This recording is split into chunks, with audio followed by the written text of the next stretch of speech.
thank you for joining us for another episode of Marking the Times. We're beginning a new year together, and as we look out into the new year, none of us know what challenges we'll face or what opportunities we'll have or how the global landscape will change with the stage setting that God will bring about for the coming of Christ. In fact, obviously, we should live every day in 2019 with the hope that perhaps today is the day that Jesus could come, and I pray that'll be your mindset in this coming year.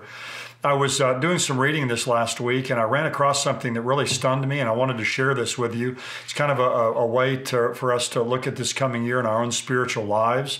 I don't want to start off with something really negative. I hope to turn this negative into a positive for us. But what I ran across was several articles talking about the rise of the nones.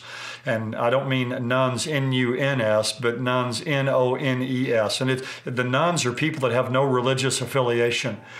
And for the first time now, it says 34% of Americans surveyed said they were atheist, agnostic, or nothing in particular. And the reason that's significant is this means that the unaffiliated are now the largest, I guess they call them a religious group. They're not really a religious group, but the largest religious group in America. Protestants are 33%, Catholics 21%. So now the religiously unaffiliated, or the nones, are now the largest group.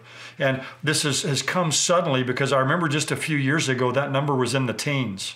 And then I remember reading it was about 24 or 25% and being surprised by that. And now it's up to 34%. So what was kind of initially kind of a slow erosion that was taking place now really is just a landslide that's escalating as more and more people are atheists, agnostics, totally religiously unaffiliated. And it's having obviously a huge impact on the morality in our country. What's interesting, when they talk to younger people like millennials about this and they ask why they're leaving, it's usually not because of anything really negative that took place. They just simply have said they quit believing. And so we see this movement away from church, away from Christianity, away from Jesus Christ in our culture, especially among the younger generation.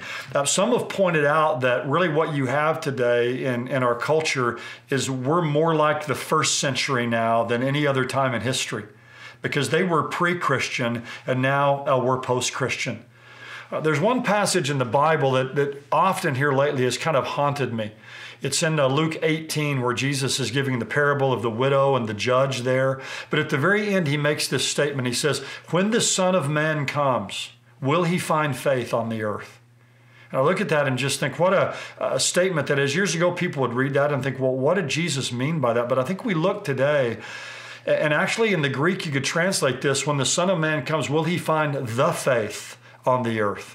Now, we know that there'll be believers on the earth when Jesus comes. God always has a faithful remnant. But we see more and more people turning away from the truth, this mushrooming, escalating departure and abandonment of the truth. It's something that is startling to me, but it's also a wake-up call as a pastor and as a believer.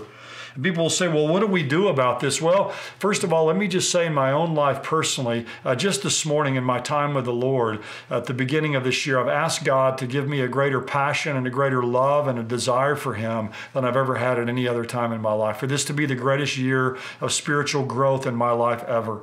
And so I'd ask you to join me in that as well, in your own spiritual life. I can't control what other people are doing. The only person's spiritual life I have any control over is my own. And for us to make that commitment, to have a passionate, real, humble hunger for God in our lives. And one of the other things I'm doing as a pastor is in 2 weeks, we're beginning a series here at Faith Bible Church in the book of 1 Peter. And 1 Peter is a book for our time.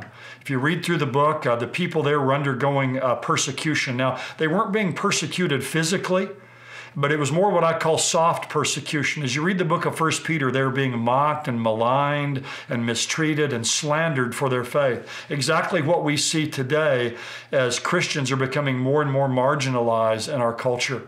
And at the end of the book of 1 Peter, he tells us why he wrote it. He says, I've written these things to you, testifying and exhorting that this is the true grace of God. Stand firm in it. So 1 Peter in some ways is the Apostle Peter's summary of the Christian life. And he's saying, look, in these times when the world is hostile to Christianity, here's the things you need to do. Here's how you need to live. So I'm going to be taking myself and our church on a study through this book. It's a great book for these times in which we live. And I pray that you'll join us. You can watch a live stream at 9:45. Actually, that time will be changing to 9:30 here in a few weeks. But you can watch this live stream and join us as we're on this study, because I think this is a very important study for our culture, for our times. It's going to tell us how to do the best things in the worst times in which we live. And when the world's at its worst, the church needs to be at its best. And I'm asking God to help me personally to be at my best in this coming year, and to help our church here at Faith Bible Church to be at our best, and to help the church worldwide, globally, to be at our best in these times in which we live. So I pray this will be an encouragement to you, and may God bless you, and may you have a wonderful week. We'll see you next time.